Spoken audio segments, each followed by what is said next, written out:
Buenas noches, bienvenidos a otra edición de Costa Rica Noticias. Los saluda Ernesto Rivera. Y Ana Marta Arce. Muy buenas noches, don Ernesto, muy buenas noches a todos nuestros amigos televidentes. Feliz inicio de semana. Don Ernesto, y un fin de semana bastante cargado de noticias a nivel de Latinoamérica. Estamos hablando de Chile, de Bolivia, manifestaciones. Vimos también la renuncia de Evo Morales. Sí, una renuncia que muchos califican de golpe de Estado. Como usted dice, un fin de semana cargadísimo de información internacional y también nacional. Hoy vamos a comenzar la semana presentando una nueva investigación, esta vez liderada por la compañera Eisel Chacón Cordero, que más adelante les vamos a ir adelantando, pero tiene que ver con los incendios en comunidades vulnerables de nuestro país. Una realidad que año tras año enluta a las familias costarricenses. Estas son parte de las informaciones que tenemos en esta edición, pero vamos de inmediato a hacer un repaso en nuestros titulares.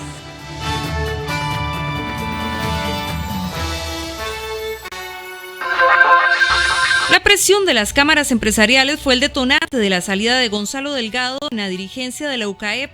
Además, la situación con la Caja Costarricense de Seguro Social ya fue solucionada tras los cuestionamientos por venta de dispositivos falsos por parte de su empresa. Solo el 20% de los niños de 4 años que viven en hogares pobres tienen acceso a educación preescolar. Ese es nuestro dato del día. Entre el 2014 y el 2019, 17 personas fallecieron en incendios en precarios. Un inventario de riesgo realizado por bomberos determinó que al menos 462 de los asentamientos del país están en riesgo de un incendio de grandes magnitudes. Costa Rica no mide desde hace 8 años cuántos asentamientos informales existen en el país. Según estimaciones del Estado de la Nación, podría ser unas 350,000 familias las que viven en estas condiciones. Hoy le presentamos la primera entrega del reportaje de la periodista Eisel Chacón, Precarios en Llamas. En nuestra sección de animales en libertad le mostramos al tolomuco, un depredador diurno y primo de las comadrejas. Aunque habita en Costa Rica, es poco usual verlo por lo escurridizo que es. Nicolás Maduro y la izquierda latinoamericana calificaron como golpe de Estado la salida de Evo Morales de Bolivia. Y en la información deportiva, la crisis político-social en Bolivia hace que Costa Rica convoque a un nuevo portero y Leonel Moreira se pierda del llamado de la selección nacional. Iniciamos con las informaciones. La Comisión de Nombramientos realiza esta noche las últimas 3 audiencias con aspirantes a magistrados suplentes de la Sala Segunda. Además, tal y como le comentamos hace algunos minutos, en medio de fuertes divergencias, los diputados también dieron trámite a mociones relacionadas con la crisis política en Bolivia por la renuncia del presidente Evo Morales. El periodista José Enrique Cibaja nos tiene la información en directo. Adelante, José Enrique. Gracias, muy buenas noches compañeros, muy buenas noches también a quienes están pendientes de esta información legislativa, de esta edición de Costa Rica Noticias. Esos 3 nombres de quienes están compareciendo en este momento, inició uno de ellos, Alexis Vargas Soto, Shirley Víquez Vargas y Olman Ugalde González. Ellos son los últimos 3 aspirantes a ocupar esos cargos de magistrados suplentes de la Sala Segunda. Con esto se completan entonces las entrevistas para los 18 postulantes y la otra semana, nos dijo el presidente de la Comisión de Nombramientos, el diputado Luis Fernando Chacón, ya se podría remitir al plenario legislativo los 8 que se recomendaría a la Corte Suprema de Justicia para que ocupen esos cargos de magistrados suplentes de la Sala Segunda. Escuchamos a continuación declaraciones del diputado presidente de esta comisión. La idea es terminar de entrevistar el día de hoy a estas 3 personas y de hoy en 8 en la sesión ordinaria correspondiente proceder a la elección de la nómina integrada por 8 hombres, 4 mujeres, 4 hombres. Posiblemente estamos valorando que se respete la equidad de género y dictaminar lo correspondiente para que entre lo más rápido posible en la Corte Legislativa. Bien, esa fecha, según lo que nos adelantó el presidente de la comisión, diputado Luis Fernando Chacón, puede ser ya en la próxima semana cuando remitan esa recomendación al plenario. Bueno, y hoy precisamente lo que ocurrió en el plenario, se puso en el tapete la crisis política en Bolivia luego de la renuncia del presidente Evo Morales. Se presentaron dos mociones, una de la fracción del PAC que fue rechazada por una amplia mayoría, solo diputados de esta comisión dieron su respaldo, o 8 legisladores, y la cual planteaba que pues se hiciera una sanción, que esta moción que podría aprobar el plenario legislativo por la incursión del ejército, por la participación del ejército, de las Fuerzas Armadas de ese país, para prácticamente pues llevar hasta ese escenario lo que fue la renuncia del presidente Evo Morales. Pero la Unidad Social Cristiana presentó otra de las mociones, que es respaldando el informe que dio la Organización de Estados Americanos acerca de las irregularidades en el proceso electoral y que se convoque a otro proceso. Esto generó, como decíamos en la presentación de las informaciones, pues una amplia polémica en la sesión del plenario. Estamos condenando contundentemente los actos denunciados por la Organización de Estados Americanos y, por supuesto, mostrando nuestra conformidad con la dimisión del dictador Evo Morales del gobierno de Bolivia. Estamos complacidos de que haya sido aprobada por el plenario legislativo. Estos gritos de decir que qué bueno que se había ido el Tano nos parece también preocupante, porque si bien nosotros en esta moción reconocemos que no todo ha sido perfecto, que han habido cuestionamientos profundos a este proceso electoral, también reconocemos que había un mandato ya de la sociedad en medio de un referéndum de no a la reelección.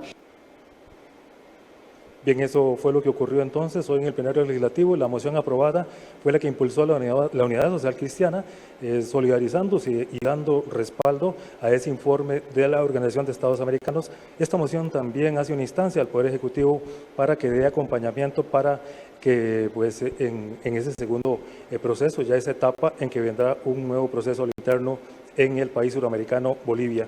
El diputado de Frente Amplio, José María Villalta, votó en contra las dos mociones y más bien lanzó una fuerte crítica a que, según dijo el legislador, mediante mociones de orden, se pongan estos temas en el tapete en la sesión del plenario, incluso con una redacción de mociones que tienen muchos defectos. Y me parece que hay una gran incoherencia, porque se les olvida que la auditoría de la OEA fue pedida por el propio presidente Morales y aceptada. Y aquí no han dicho nada de casos como el de Honduras, donde también la OEA pidió que se repitieran las elecciones, y ahí está el presidente Hernández, que ha sido incluso denunciado por narcotráfico. Y aquí son aliados de ese presidente y no hablan nada de democracia ni las cosas incongruentes que escucha uno todos los días. Bien, para cerrar esta información, compañeros, decir que la Comisión de la Mujer dictaminó hace algunos minutos el proyecto de ley que pues, contiene penas bastante fuertes contra el acoso callejero. Ahí se da categorías de distintos actos en los que eventualmente podrían incurrir personas autores de estas irregularidades y hay penas de cárcel hasta de 3 años. Vamos a dejar pendiente a ampliar mañana en las ediciones de Costa Rica Noticias esta información, dictaminado este proyecto en la Comisión de la Mujer, lo que es pues imponer penas por el acoso callejero. Continúen ustedes con más en el estudio. Muchísimas gracias, José Enrique. El tema de Bolivia, un tema de enorme trascendencia para la política latinoamericana y que puede tener consecuencias serias en el resto del continente. Muchísimas gracias. Bueno, vamos a un corte y venimos con más información.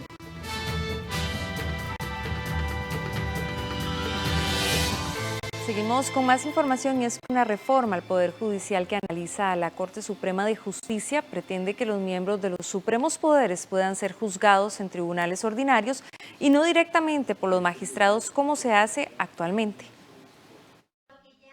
Los magistrados de la Corte Suprema de Justicia analizan una reforma que modifica el juzgamiento de los miembros de los supremos poderes. Son modificaciones al Código Procesal Penal, la Ley Orgánica del Poder Judicial, la Ley Orgánica del Ministerio Público y la Constitución Política. Uno de los más importantes es el cambio al artículo 399 del Código Procesal Penal, donde el miembro de los supremos poderes podrá ser juzgado por un tribunal ordinario una vez que la Asamblea Legislativa le levante su inmunidad. Tendrían la posibilidad de un recurso de apelación, pero a diferencia de lo que existe actualmente, también tendrían la oportunidad de un recurso de casación ante la Sala Tercera, que esa es, digamos, que ese es uno de los cambios más importantes. Esa modificación trae además la posibilidad de una instancia más para el juzgado, ya que al iniciar en un tribunal ordinario podría apelar ante el Tribunal de Apelación de Sentencia y posterior a casación. Parece que esto resuelve un interrogante que hemos tenido durante años de que haya un juzgamiento que desde el punto de vista técnico, procesal, es complejo y poco eficaz. En este momento es la Sala Tercera quien juzga a los miembros de los supremos poderes y solo tiene una apelación ante la Corte Suprema de Justicia. Y Gonzalo Delgado admitió que dejó su puesto como presidente de la UCAEP por presión de las cámaras. Argumentó que la situación de su empresa con la Caja del Seguro Social ya fue solucionada. Esto luego de una investigación por aparente venta de dispositivos falsos a la Seguridad Social. El empresario Gonzalo Delgado afirma que ya se reunió con representantes de la Caja Costarricense de Seguro Social, esto tras la investigación que realiza la institución a la constructora Gonzalo Delgado por aparente venta de dispositivos falsos para la nueva unidad de fertilización in vitro. Delgado manifestó que ya se pudo sustituir el equipo y que se trató de un error de uno de los subcontratistas. Sin embargo, descartó alguna denuncia en contra de la empresa que les falló, argumentando que no hubo daño y que ya se resolvió la situación. No era un problema del sistema, no era un problema de los switches y todo esto que entregamos nosotros, pero se les caía el sistema a ellos. Le piden ayuda a Cisco y Cisco les pide los números de serie nada más para su registro y ahí ellos se percatan que no son equipos para vender en esta zona del mundo. Nos informan, nosotros a los 2-3 días revisamos, verificamos y efectivamente había un error del proveedor del subcontratista y nos reunimos con la caja. Les dijimos que los íbamos a cambiar todos y efectivamente sí lo hicimos. Delgado ha estado envuelto en polémica durante los últimos días, quien dejó su cargo como presidente de la UCAEP la semana anterior. Él aseguró que la decisión la tomó a raíz de la presión de las cámaras y la división que se creó en torno a diferentes intereses. Indudablemente, desde el día 1 en el puesto de la presidencia de UCAEP se tienen presiones por diferentes razones. Tenemos en este momento 49 cámaras con intereses muy diversos. Entonces, así como tuvimos presiones por el tema fiscal, unos sí, unos no, en el tema, digamos, de Alianza del Pacífico, que no se logró conciliar, OCDE, que costó mucho, varios meses conciliar para no hubiera una ruptura, porque si OCDE avanzaba con una ruptura de UCAEP iba a ser complicado, igual que avanzar en un tema fiscal con una ruptura de UCAEP. Pese a que Gonzalo Delgado afirma que ya se resolvió la situación con la Caja, la auditoría interna de la institución continúa con investigación respectiva. Prótesis en 3D, uso de drones para distribuir medicamentos y sistemas de información son algunos de los temas que se tratarán en Innovasalud, un congreso realizado en Costa Rica y donde participan 17 países. La tecnología va de la mano con la medicina, así lo aseguran autoridades de salud de 17 países, quienes se reúnen desde este lunes en el Centro de Convenciones de Costa Rica en la edición número 4 de Innovasalud. Costa Rica va a la vanguardia en tecnología, según el presidente ejecutivo de la Caja, Román Macaya. Nuestro país es uno de los pocos que tiene un sistema único en salud como lo es el EDUS. Vamos a poder evaluar tecnologías de una forma más científica para diferenciar tecnologías que hacen una gran diferencia en el tratamiento de una enfermedad de tecnologías que no son, digamos, costo eficientes de implementar. Y eso es lo que buscamos con este encuentro, es que aprendamos a evaluar tecnologías. Durante esta semana se tratarán temas como las prótesis en 3D, el uso de drones para distribuir medicamentos en zonas alejadas, medida que ya se aplica en algunos países. Por su lado, la OPS considera que el tema de innovación es indispensable para atender más población con los mismos recursos humanos. Innovación es la esencia de la adaptación al cambio. Es fundamentalmente la forma como podemos lograr hacer frente a los grandes desafíos que como sistemas de salud estamos enfrentando.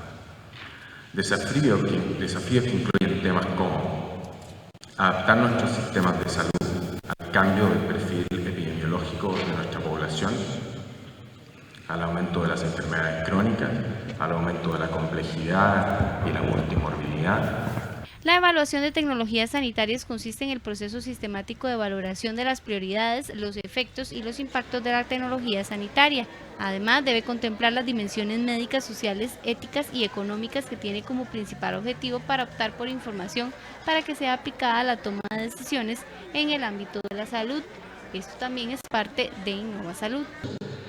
Que los servicios de salud, por supuesto, siempre deben responder a las necesidades de las personas, pero no solamente a las necesidades de las personas, sino de las familias y por ende de las comunidades. Con políticas públicas cuya función es esencial como parte del Ministerio de Salud, es decir, formular políticas públicas. Estas deben ser congruentes e incluyentes. Un gran reto que enfrenta la salud mundial es el aumento de las enfermedades crónicas y el envejecimiento de la población, lo que también se discutirá esta semana. Y ahora sí, a las 7:16 de la noche nos vamos a nuestro primer corte comercial. Quédese con la señal de Costa Rica Noticias.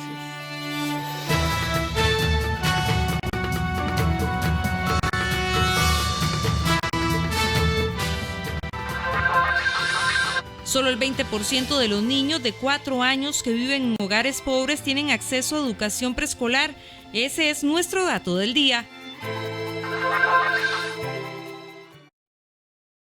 Este 2019, más de 4.500 jóvenes de Guanacaste, Punta Arenas, Limón, jóvenes de todo el país estarán dando un paso fundamental para su futuro. Tendrán la oportunidad única de sacar una carrera universitaria, un técnico o un posgrado, gracias a un préstamo educativo con las mejores condiciones del mercado. Este 2019, más de 4.500 jóvenes tendrán la oportunidad de llegar más alto. Más de 4.500 jóvenes estarán volando. Costa Rica necesita seguir educándose. CONAPE.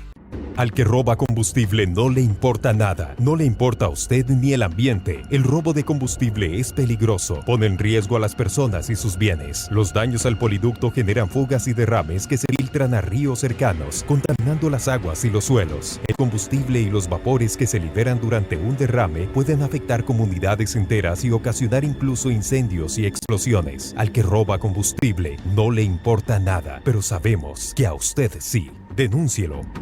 Para jalar turismo, para jalar los estudiantes, para ambulancia, para transportar pescado.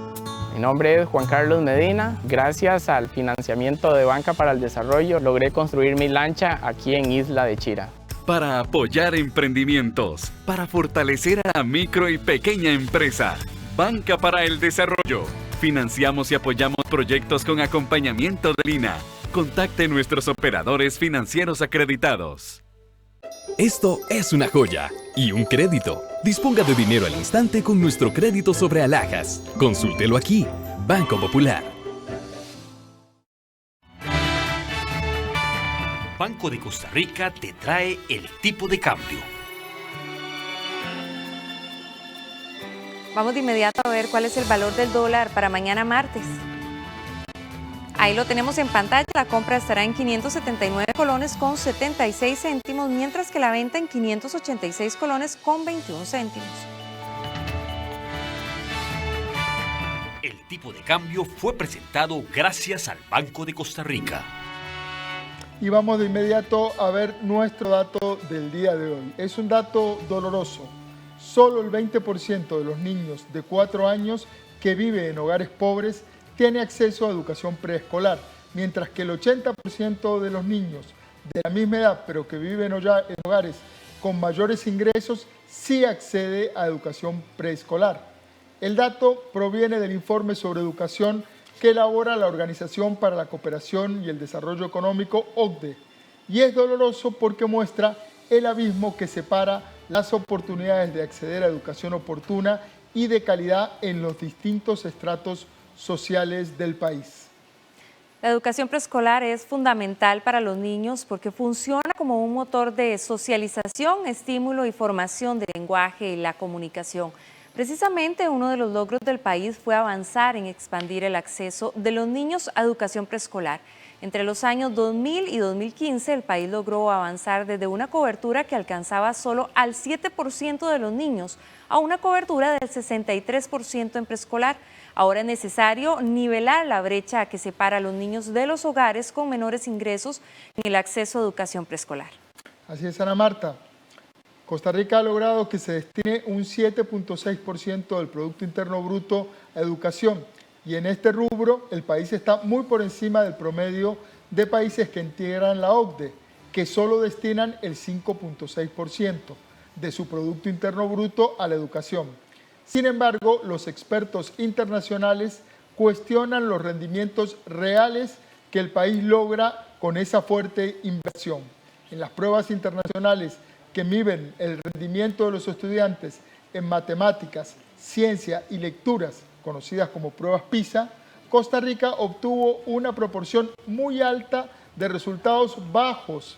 Entre los países de la OCDE, la proporción de estudiantes con bajos resultados en las pruebas PISA fue del 21.2 y la cantidad de resultados bajos en Costa Rica fue más del doble, 46.4. Don Ernesto, al tema de la calidad de la educación se suma la capacidad del sistema educativo para retener a los estudiantes, ya que, según el estudio de OCDE, 1/3 de los menores de 15 años deserta del sistema educativo. Así es, Ana Marta. Y la educación es vital para lograr equidad y bienestar. Por eso, nuestro dato del día, vamos a seguir investigando y buceando en temas de educación.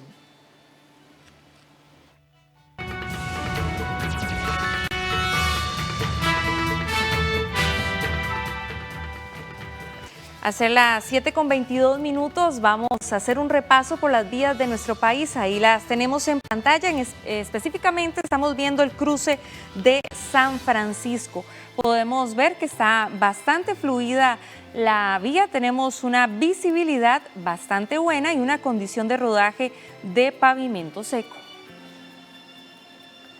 Y en la ruta 27, en la zona del peaje hacia Escazú, también el tránsito muy fluido, buena visibilidad, se puede circular con mucha tranquilidad. ¿Qué dicha? Pasamos ahora hacia el sector de Cariari, específicamente muy cerca del sector del Boliche. Podemos observar que también está bastante fluida la vía, si no me equivoco, hacia el sector de San José, pero sí hay bastantes vehículos hacia la vía que conduce para Alajuela. Podemos observar una visibilidad buena y una condición de rodaje de pavimento seco. Y por último, en Heredia, en la zona del Paseo de las Flores, la circulación es lenta y el tránsito está trabado. Siempre es una zona a esta hora muy congestionada y de difícil acceso. 7:23 de la noche, vamos a hacer una nueva pausa, pero quédese porque enseguida regresamos con toda la información de un nuevo reportaje para usted.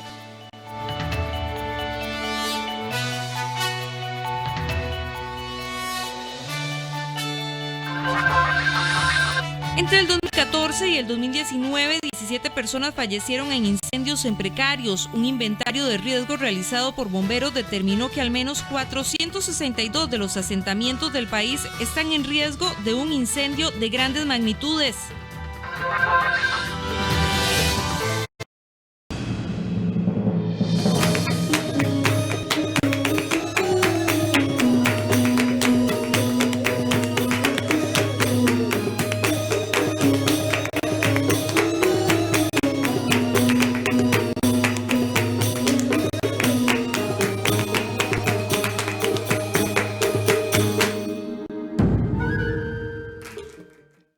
El banano y el plátano de Costa Rica están amenazados por un destructivo hongo llamado Fusarium raza 4.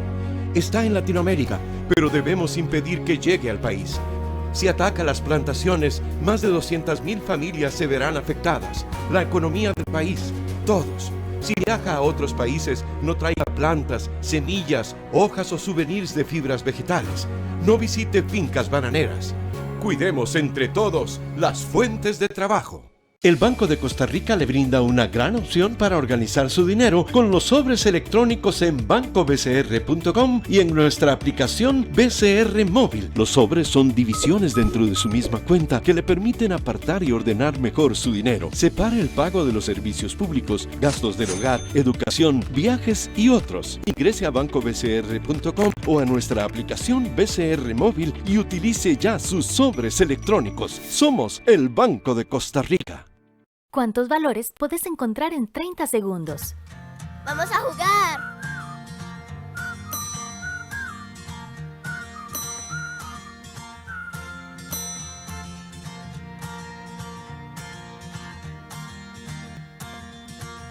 ¡Vengan a la actividad!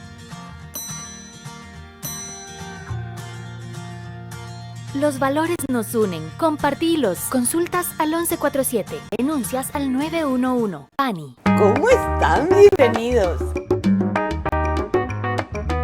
Yo estoy feliz como todos los días. Me van a amar.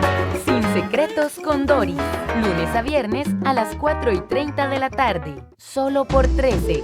Costa Rica Televisión. Popular Pensiones te presenta la tasa básica pasiva. Vamos de inmediato a ver el valor de la tasa básica pasiva para este lunes. Ahí lo tenemos en pantalla, según el Banco Central es de 5.50%.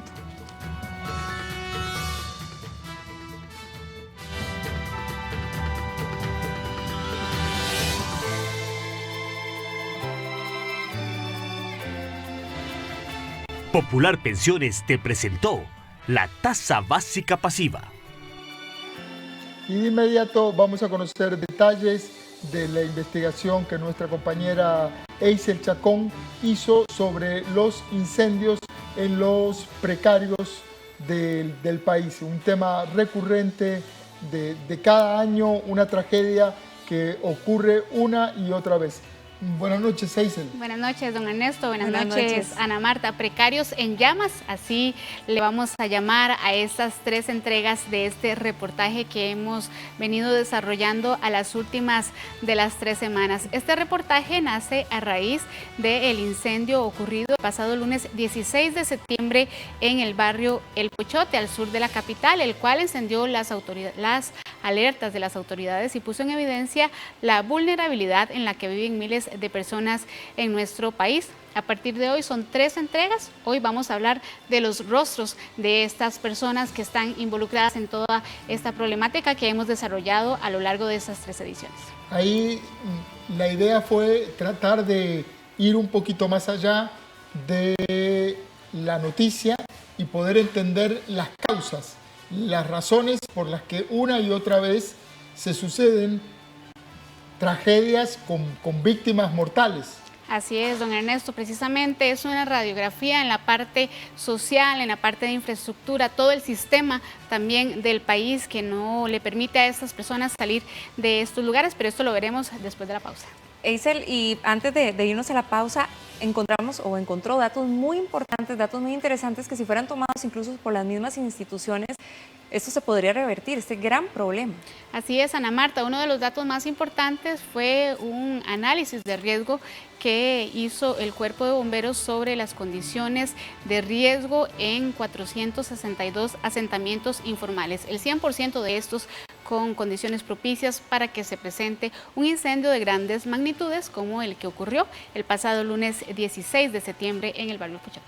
Bueno, vamos a un corte comercial y enseguida volvemos. Quédese, impresionante y muy completo reportaje. La primera entrega del trabajo de Eisel Chacón, Los Rostros.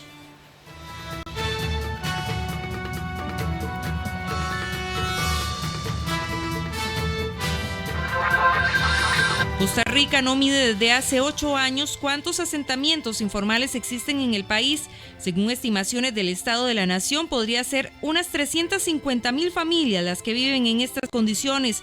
Hoy le presentamos la primera entrega del reportaje de la periodista Eisel Chacón, Precarios en Llamas. En Sutel trabajamos para usted. Por eso creamos herramientas como el visor de calidad, para que usted conozca la calidad de servicio ofrecida por los operadores de telecomunicaciones. Entre a www.sutel.go.cr o descargue la aplicación Sutel Interactiva. Para utilizarlo debe activar el reporte de su ubicación dando clic en Mi Provincia. Elija el tipo de servicio a comparar y reciba los resultados necesarios para tomar decisiones informadas sobre su elección. Sutel, telecomunicaciones para todos.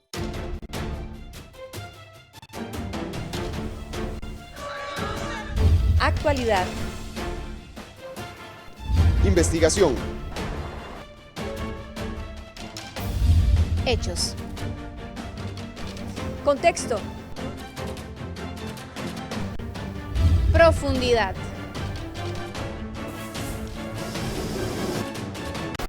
Interés público.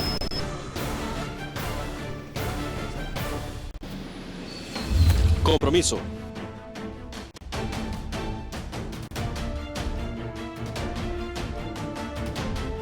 Trabajamos para usted.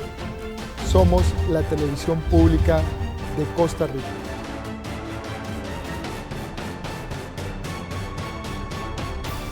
¡Carlos! Se despierta tarde, se baña, no desayuna, se despide de su familia.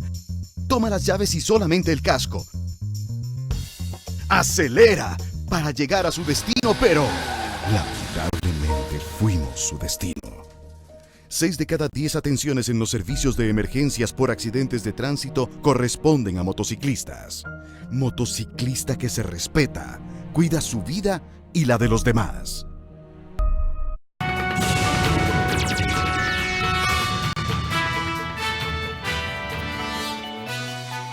7 de la noche con 31 minutos. Según los datos del Cuerpo de Bomberos, entre los años 2014 y 2019 se registraron 259 incendios en asentamientos informales o zonas vulnerables del país. Estas emergencias ocasionaron la muerte de 17 personas, quienes quedaron atrapadas en las estructuras mientras el fuego las consumió. El caso más reciente, donde se registró un incendio de grandes magnitudes, ocurrió el lunes 16 de septiembre de este año en el barrio El Pochote, al sur de San José. Una falla en el sistema eléctrico desató las llamas. En el incendio del Pochote no hubo víctimas mortales, pero el desastre deja grandes interrogantes. ¿Cuánto tiempo pasará antes de que ocurra otra tragedia? ¿Cuándo volverá a repetirse? ¿Cuáles de los 490 asentamientos informales que existen en nuestro país serán las nuevas víctimas? ¿Cuántas casas destruirá y cuántos muertos provocará? Además, ¿cuántos recursos gastará el Estado? ¿Quién tiene la culpa de estas tragedias repetidas? Estas son parte de las respuestas que intentaremos responder a lo largo de una serie de 3 reportajes que llamaremos Precarios en Llamas, Tragedias o Bombas de Tiempo. Hoy les presentaremos los rostros de estas personas.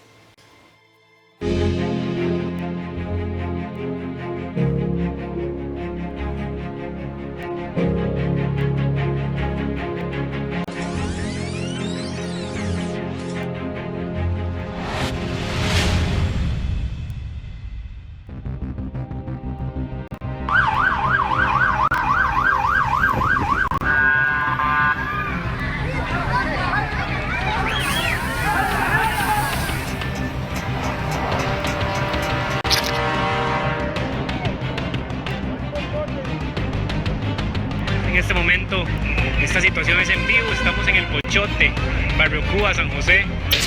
Desde hace bastante rato los compañeros están trabajando para controlar este fuego.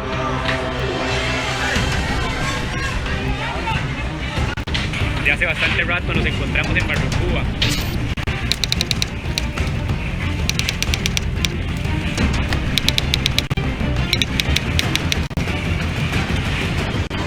Llamó mi hermana. Me dijo mi hermana que se estaba quemando el Pochote. Entonces yo en ese momento no le creí, ¿verdad? Pensé que eran quemas o algo así. Venía fuego de abajo. Cuando mi hijo llegó y me dijo, mami, párense, vámonos, vámonos.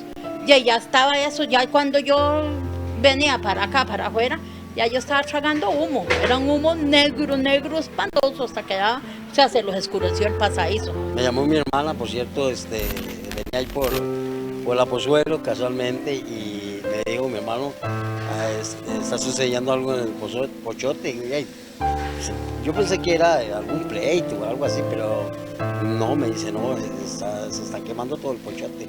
Digo, mi casa. Ay, hermano, cuando vine aquí, ya sí, encontré esto, pero fatal.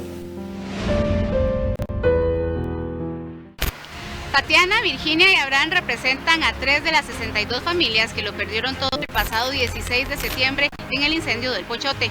Ellos también representan a las más de 431.000 familias que, según la encuesta nacional de hogares del INEC 2019, viven en pobreza o pobreza extrema. Combatir la pobreza y otorgar vivienda digna se ha convertido en la promesa de campaña de muchos políticos. Pero ¿cómo lograrlo si no se sabe dónde están estas personas? ¿Cómo viven? Y si están o no arriesgando sus vidas al vivir en asentamientos informales que podrían incendiarse en cualquier momento. Los datos oficiales sobre los asentamientos informales en nuestro país le pertenecen al 10º censo sobre población y sexto de vivienda del año 2011. Esto significa que en los últimos 8 años y las últimas 3 administraciones se desconoce dónde realmente están estas personas que viven en condiciones precarias. Para trabajar en el ínterin entre censo y censo, lo que el país ha hecho es desarrollar una serie de sistemas de información que nos permiten recuperar datos, por decirlo, del sistema de salud, lo que nosotros llamamos registros administrativos del sistema de salud, registros de los levantamientos que ha hecho IMAS, registros del resto de las instituciones, e integrarlos en un instrumento que es la gran base de datos del Estado. Me refiero al CINERV, el Sistema Nacional de Registro de la Población Beneficiaria de los Programas Sociales. El CINERV tiene una cobertura de más de 1.400.000 hogares. Eso es, en términos poblacionales, poco más del 80% de la población del país. Y con esa información, que lo que nos hace es tener una foto de la condición socioeconómica del hogar, y al mismo tiempo nos permite hacer una calificación entonces de su situación, si está en pobreza, pobreza extrema, si está en lo que nosotros llamamos un rango de vulnerabilidad de ingresos.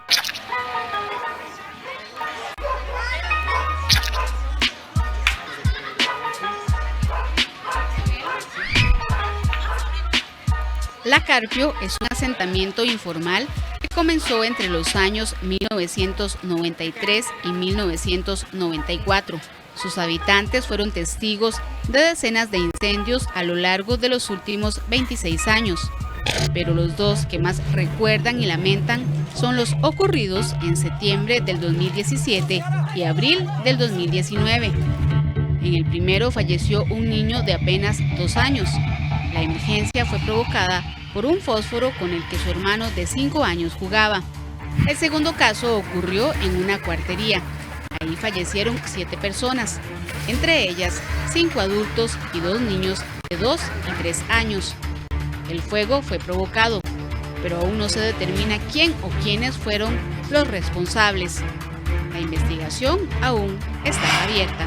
Yo estaba durmiendo cuando yo oí los bomberos, ya cuando yo llegué ahí al lugar, ya vi que sinceramente ya estaban los bomberos y los muchachos echando agua con los baldes y ya prácticamente ahí ya los bomberos fue muy poco lo que pudieron hacer porque ya estaba prácticamente consumido, ¿verdad? Pero más sin embargo, sí, algunas personas sí se salvaron, ¿verdad? Porque tengo entendido que se salieron por la parte de atrás, ¿verdad? Esta situación viene por la falta de agua, por las malas instalaciones de electricidad. No tenían campo para evacuar, solo tenían la salida y estaba saturada. El diagnóstico de Rosalina Centeno, vecina de La Carpio, es preciso: falta de agua, precarias instalaciones eléctricas y poco espacio entre las viviendas son las condiciones que reúnen los ranchitos en el 100% de los asentamientos informales del país. El dato lo confirmó el Cuerpo de Bomberos tras realizar un inventario de riesgo por 462 asentamientos en todo el territorio nacional. El resultado, un escenario propicio para un incendio que se propague rápidamente, así como pocas posibilidades para controlarlo a tiempo, tal y como ocurrió el lunes 16 de septiembre del 2019 en el Pochote. ¿Por qué? Porque los materiales de construcción hace que el fuego rápidamente las envuelva y se consuman. La proximidad entre una estructura y otra hace que la propagación también sea muy rápida. Las dificultades que hay de acceso para poder llegar con las unidades a veces se tienen que quedar a 500 metros y son tendidos de mangueras por accesos que son muy complicados. Y también está el tema de la topografía, principalmente en todos los asentamientos que hay en las zonas del área metropolitana, se encuentran en pendientes, ya sea en los cañones de los ríos o en zonas pues, que tienen esta característica, y eso hace que cuando el fuego empieza en las partes bajas, como suele ocurrir, rápidamente se propague, porque el calor tiende a subir. Al tender a subir hace que los materiales que están en las partes superiores vayan calentándose, entonces el fuego rápidamente sube. Esto ocurre con la maleza, ocurre con los precarios. María Inés González tiene 65 años de edad, es oriunda de Punta Arenas y tiene 4 años de vivir en el asentamiento Santa Fe en El Roble, ubicado a 92 kilómetros de San José. Ella es una de las fundadoras de esta comunidad y pese a que nunca ha enfrentado un incendio, sí teme todos los días que algo así pueda pasar. Ella, al igual que sus vecinos y otros pobladores de asentamientos informales fuera de San José, están colgados directamente de los postes de luz y no cuentan con medidores formales. ¿Usted siente miedo de que se pueda presentar algún incendio aquí debido a las conexiones eléctricas que tienen que no son oficiales o formales? Muy importante lo que usted me acaba de sugerir, porque en esta temporada nosotros hemos tenido buenos sustos con eso de los cables de la luz. Viera cómo se han prendido esos cables, ha sido tenebroso eso es algo bueno, Dios nos ha favorecido, ¿verdad? Que no se nos han quemado los ranchitos. A 110 kilómetros al este de María González vive desde hace más de 20 años Mayra Mora Quirós, una vecina de barrio El Fierro en Ochomogo. Ella confía en que no serán víctimas de un incendio e incluso asegura que tienen las precauciones para evitarlo. Sinceramente, yo siempre he pensado en Dios nada más, Dios sabe lo que hace, porque no solo nosotros vivimos así, hay montones de casas y ranchos que viven así, han vivido años y años. El problema, aquí somos una familia que nos ayudamos uno al otro, es tener cuidado, no dejar prendida la luz, no dejar prendido a los árboles, no ponerlos. Bueno, aquí como somos pocas, nos comunicamos a no dejar nada prendido. Ahora, lo que Dios quiera, cuidar a los niños también de que no jueguen con fósforo, no tener gas, porque las cocinas de gas son las que traen mucho problema. Personas, muchas personas y todas viviendo juntas en espacios diminutos, construidos con las uñas, bajo el mandato de la urgencia y la necesidad. En el lenguaje administrativo de Limas, bomberos y Fuerza y Luz se les conoce como asentamientos informales y en el lenguaje popular se les define con mayor precisión como precarios, una palabra que sintetiza a la perfección las numerosas capas de precariedad que padecen las viviendas de estos ciudadanos.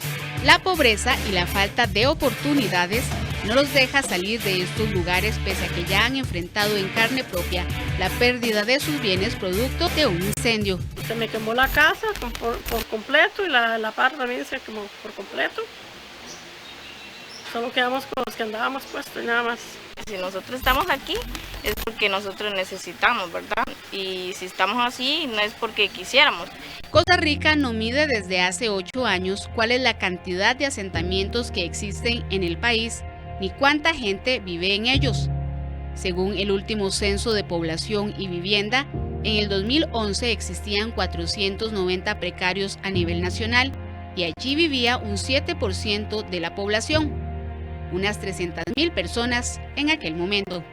Si mantenemos ese 7%, porque no tenemos datos más actualizados, significa que hoy en día tenemos alrededor de 350.000 personas viviendo bajo estas condiciones de asentamientos informales o precarios. Mucha de esta población está en condiciones de pobreza. El país tiene casi más de 25 años de tener estancada la pobreza en alrededor de un 20% de los hogares del país. Ese 20% significa que cada año acumulamos más personas y más hogares, muchas de las cuales por sus condiciones adversas de vida solucionan el tema de la vivienda a través de condiciones no aptas para vivir. La gravedad de estas condiciones se observa a simple vista y en un corto recorrido.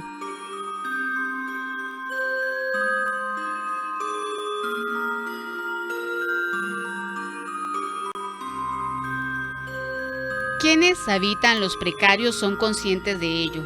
Sus viviendas fueron levantadas con latas, madera y todo tipo de materiales.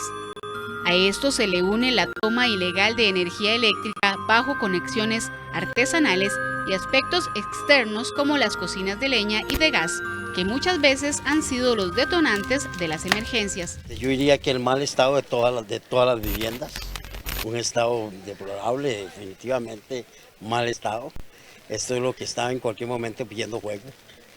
Yo siempre dije, el día que aquí haya un cortocircuito, esto se puede ir.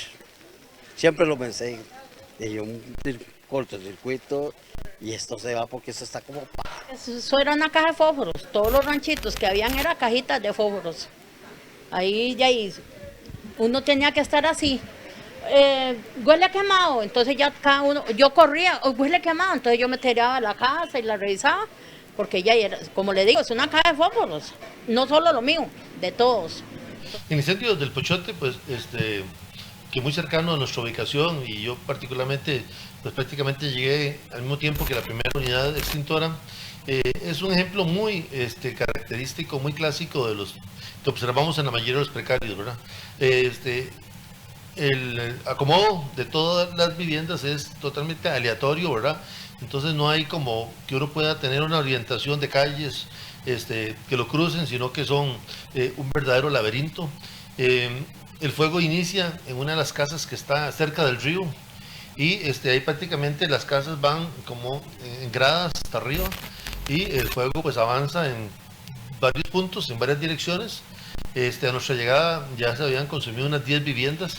A casi 2 meses del incendio del Pochote, las 62 familias afectadas están intentando comenzar de nuevo, desde el mismo lugar, pero esta vez construyen con mejores materiales y están conscientes de la importancia de legalizar sus instalaciones eléctricas y de tener su propio medidor para la electricidad. Esta conciencia también caló en los vecinos del Carpio en San José, en el barrio El Fierro en Cartago y en Santa Fe de Punta Arenas. Esto se lo mostraremos en las siguientes entregas de nuestro reportaje Precarios en Llamas, Tragedias o Bombas de Tiempo.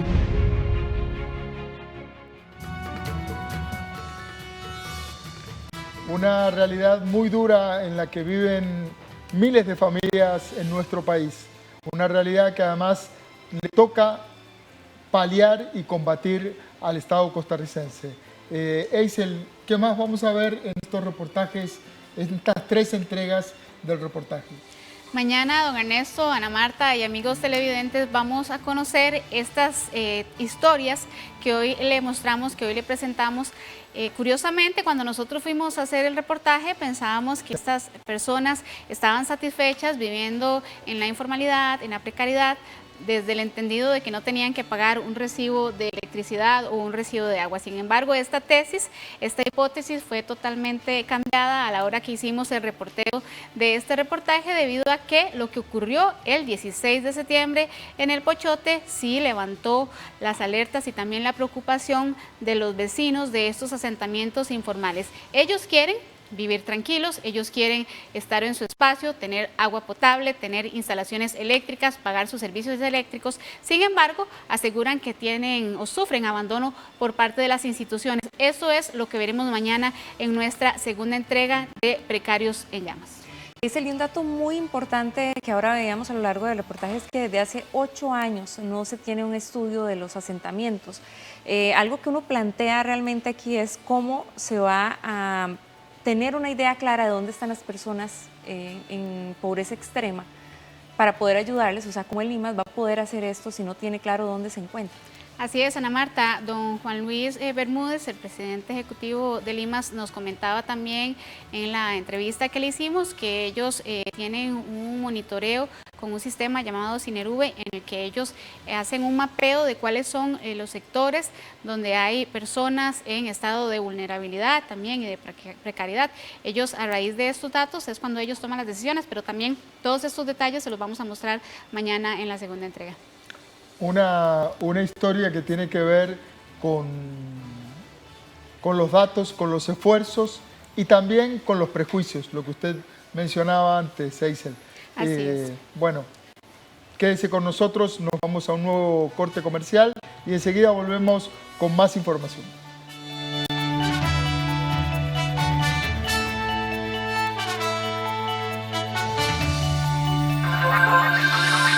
Nicolás Maduro y la izquierda latinoamericana calificaron como golpe de Estado la salida de Evo Morales de Bolivia. Para jalar turismo, para jalar los estudiantes, para ambulancia, para transportar pescado. Mi nombre es Juan Carlos Medina. Gracias al financiamiento de Banca para el Desarrollo logré construir mi lancha aquí en Isla de Chira. Para apoyar emprendimientos, para fortalecer a la micro y pequeña empresa. Banca para el Desarrollo. Financiamos y apoyamos proyectos con acompañamiento del INA. Contacte nuestros operadores financieros acreditados. Costa Rica necesita movilidad. Por eso en Conavi nos comprometemos y avanzamos para mantenernos en movimiento con grandes proyectos para mejorar la vida de todos nosotros. Acceso de contenedores de Moín, Circunvalación Norte, Carretera a San Carlos, Puente de Lindora, Puente de Saprissa. Por eso agradecemos su paciencia. Conavi, conservando, mejorando y construyendo la red vial nacional. Cuando cae el salario, se me va como arena en las manos. Pagaré esas deudas cuando gane el acumulado. Quiero estar tranquilo, no me quiero complicar. Unifico deudas con el Banco Popular. A Banca Fácil solo tengo que llamar. Ir a oficinas o en la web del Popular. Banco Popular. Estaba buenísimo. Pensá en el agua. Ay, qué lindo está quedando. Pensá en el agua. Si pensás en el agua, la vas a cuidar todos los días. Separa los restos de comida y aceites adecuadamente. No tires toallas o papel higiénico al sanitario y utiliza productos ecológicos. Cuidemos cada gota, porque una gota de agua lo cambia todo. Acueductos y alcantarillados. 7:52 de la noche. Antes de irnos al ámbito internacional, queremos recordarles que a partir de las 8 de la noche nuestro director Ernesto Rivera estará realizando una entrevista con don Luis Salas, quien es el director de jefe de operaciones del Cuerpo de Bomberos, para profundizar un poco más el tema que anteriormente estábamos planteando con el reportaje de nuestra compañera Eisel Chacón. Ahora sí vamos al ámbito internacional, y es que Bolivia amanece sumida en protestas y caos tras el golpe de Estado de Evo Morales. El gobierno mexicano ofreció asilo al exmandatario andino y parte de su gabinete. Bolivia está cerrando una etapa histórica. Evo Morales, uno de los pocos presidentes indígenas de América Latina, anunció este domingo su renuncia tras 14 años en el cargo. Tira la toalla forzado por la ola de protestas y enfrentamientos desatados tras las últimas elecciones, tachadas de fraudulentas por la oposición. Su renuncia ha dado paso a la euforia de quienes esperaban este momento. Que Dios existe, hay un Dios que existe, y el señor Evo Morales, después de hacer daño, tanto daño al país, si se fue por la ventana, se fue. La justicia y Dios lo juzgarán en su debido momento. Somos libres, sí pudimos. Por fin cayó el dictador. Ha caído, somos libres. Ahora podemos decir que el pueblo está más unido que nunca. Después de que la OEA publicara un informe denunciando que hubo graves irregularidades en los comicios del 20 de octubre, Morales aseguró que se repetirían las elecciones. No fue suficiente. A media tarde apareció desde un lugar indeterminado para pronunciar su discurso de despedida. He seguido escuchando a mis compañeros de CONALCAM, de la Central Obrera Boliviana, también escuchando a la Iglesia Católica, renunciar a mi cargo de presidencia. La pérdida del respaldo del ejército fue determinante. El problema es que Bolivia se enfrenta ahora a un vacío de poder, pues no solo ha renunciado Morales, sino también el vicepresidente y los jefes de ambas cámaras. Bolivia va a ser la esperanza de toda América Latina para que el comunismo se vaya y tenga libertad y democracia. Los bolivianos nos vamos a encargar de luchar porque Venezuela recupere la dignidad, igual que el resto de los países que han sido humillados.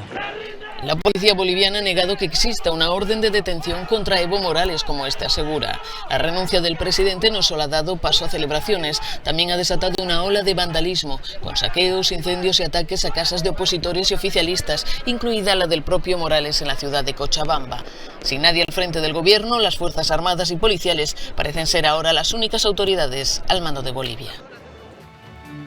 Y siguiendo con esta información, en la cuenta oficial de Twitter del mandatario boliviano, el exmandatario boliviano ahora, tuiteó su partida hacia México.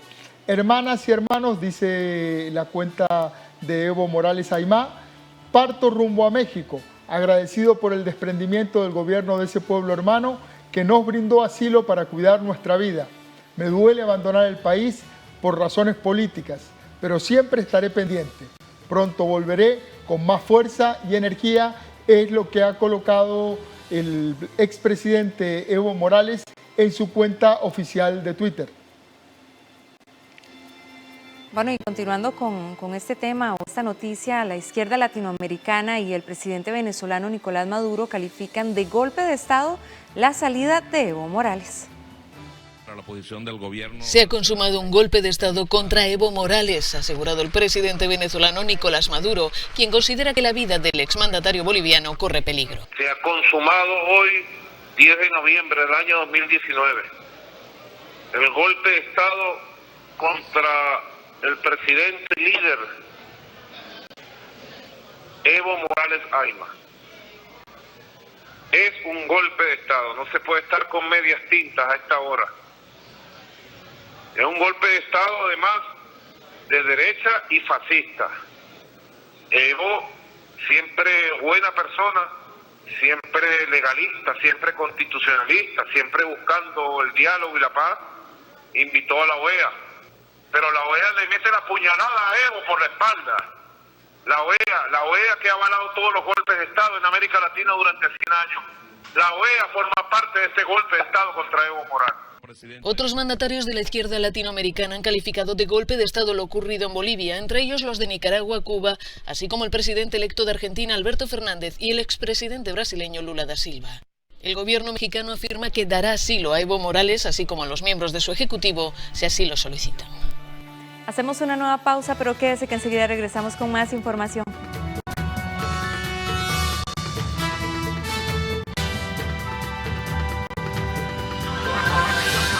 En nuestra sección de Animales en Libertad le mostramos al tolomuco, un depredador diurno y primo de las comadrejas. Aunque habita en Costa Rica, es poco usual verlo por lo escurridizo que es. ¿Cómo te imaginas el mejor internet? Súper rápido, súper ilimitado, al alcance de todos. El mejor internet está más cerca de lo que crees. Espéralo en www.elmejorinternet.net.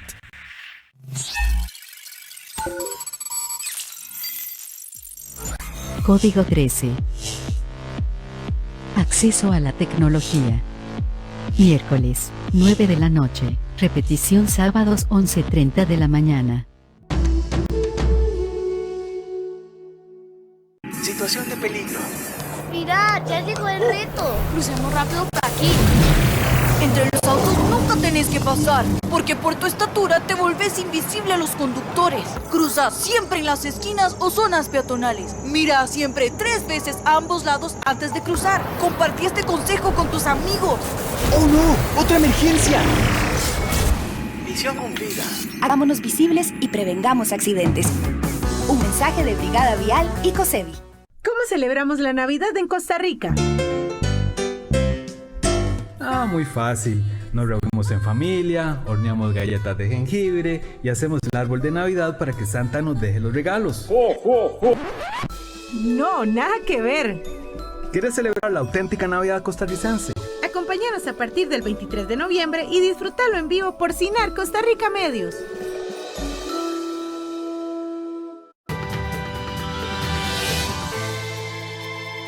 Y en nuestra sección Animales en Libertad, nuestra especie de hoy, no se pueden ver tan fácilmente.